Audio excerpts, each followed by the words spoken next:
Hey, welcome to Seed. Today I'm talking about coaching versus strategy, why I don't coach. Now, just up front, I want to say this is not a video where I'm talking about bashing coaching or why business coaching is not good. As a matter of fact, I know people who are business coaches that are very, very helpful, have been very beneficial to their clients.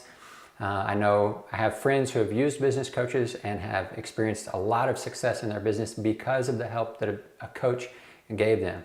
So in no way am I saying that coaching is a bad choice or not helpful. That's not what I'm saying. What I am talking about is what I do and what I've found my particular skill set and how I bring value and benefit to the clients and the businesses and brands that I work with.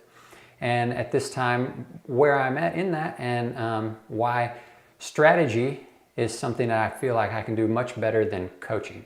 So stick around, watch the rest of the video, and we'll get into it.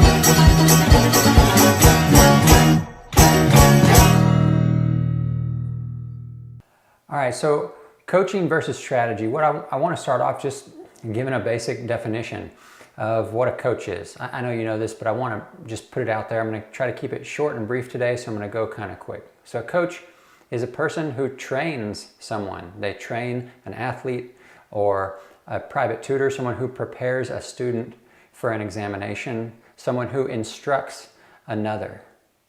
Okay, so that means that the coach has to have a particular set of knowledge that the student or the athlete or the Padawan, the one under them, doesn't have. In order to coach someone else, you must possess more knowledge than the one you're coaching. And so a strategist, someone who employs strategy instead of coaching, a strategist is someone who uses a plan, a method, or a series of maneuvers or stratagems for obtaining a specific goal or result. And a stratagem, what is that? A plan or a scheme, especially one used to outwit an opponent or achieve an end.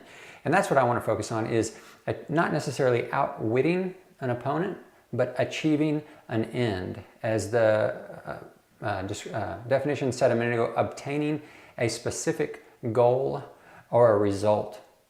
So that's why I would rather strategize and work with a client, because at this point in what I have found, what I do with brand development and customers, businesses, organizations, I've found that when I'm able to collaborate with them, when we're able to work together as a team, that we actually end up with much better outcomes. We're able to achieve those goals and those results in a much better way than if I come in as the expert who has all the knowledge. Because the truth of the matter is that most of the time, the clients that I'm working with, I'm not an expert in their field. We're finishing up working with a commercial builder in San Antonio. These guys, over the past few years, have done over $1 billion of business in commercial development and commercial construction.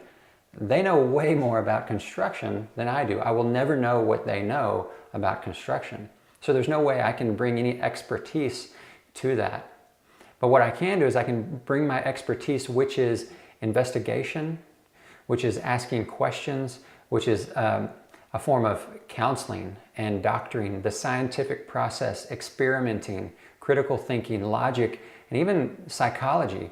That's what I bring to the table. And so that desire to investigate, to dig in, to ask questions and learn and understand, to where we capitalize on their expertise in their field and my expertise in my field, using design, using branding, marketing, all of these things, and we bring those together, there is a synergy, a collaboration, a partnership that happens that allows us to move the needle more than I could ever attempt to do by myself.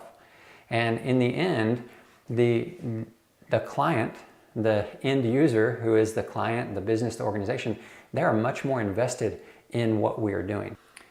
Okay, so I realize this may be a little bit vague and I'm kind of speaking in generalities.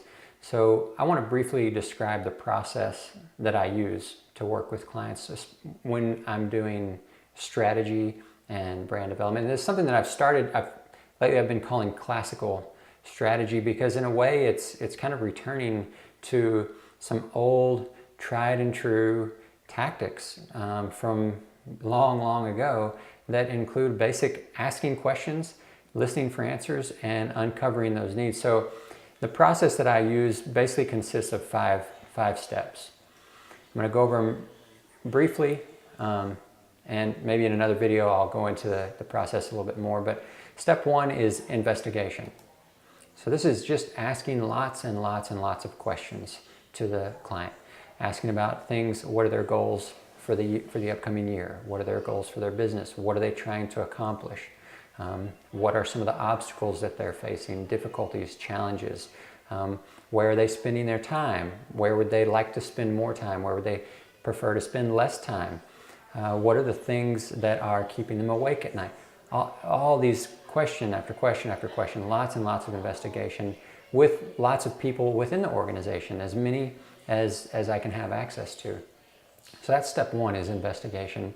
And the purpose of investigation is to then support step two of the process, which is identifying problems and latent needs. I say latent needs because sometimes these needs are hidden. They're under the surface that no one's actually identified yet. They haven't recognized that this is a need or a problem that should be addressed. So sometimes through that investigation, through those questions, these problems and these needs come to the surface. They rise up and are then identified so that we can then go on to step three in the process, which is diagnosis. And diagnosis is analyzing, evaluating, scrutinizing, dissecting the problems that we've identified and deciding what needs to be done about them. And that is just as important as step one and step two. And sometimes we have to also prioritize those problems. Which ones do we need to address first? Which ones are truly problems and most important?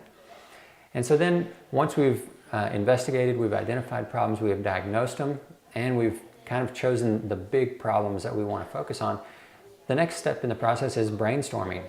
We sit down and we brainstorm. We talk about how can we solve these problems? What can we do? So there's a lot of collaboration. There's an encouragement to think outside the box, which as creatives, lots of times that's our gift, that's our skill set. We want to think differently. We want to try new approaches, and we want to be creative and try something that hasn't been tried before.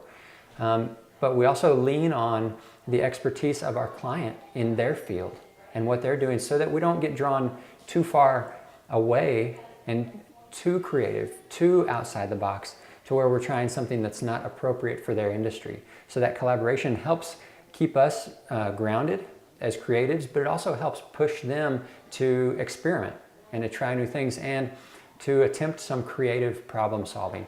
And then finally, the last step in the process is wayfinding. So once we've spent a good amount of time brainstorming and coming up with some possible solutions that we think are good solutions as a team, not that I think, not that my team in Seed thinks is a good solution, but that we as a team, Seed and the people we're working with, as a team, we think these are good potential solutions. Then we do what we call wayfinding, which is actually strategizing and planning action steps, planning a course, a trajectory of how we might then employ those ideas, those solutions that we've come up with, how we might then begin to work towards incorporating and implementing those solutions to solve those problems and reach those goals that we're after. So that is the classical strategy and brand development that we do at Seed.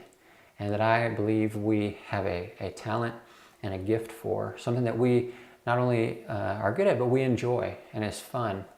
So, as I said before, coaching is a wonderful tool, a wonderful industry. It's something that I've used myself. Business coaches are very valuable, and this is again not to bash or say anything bad about business coaching, but to contrast. But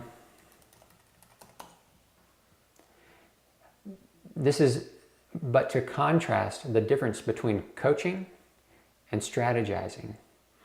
And that's what we do at Seed. So I hope this has been helpful and beneficial to you. I hope it's given you some things to think about, maybe generated some questions for you, some comments. I'd love to hear from you guys and hear what you're thinking. Maybe some pushback, some places where you don't agree or where you think I'm off base. I'd appreciate hearing that too. So thanks for watching, and I look forward to reading your comments and having a discussion.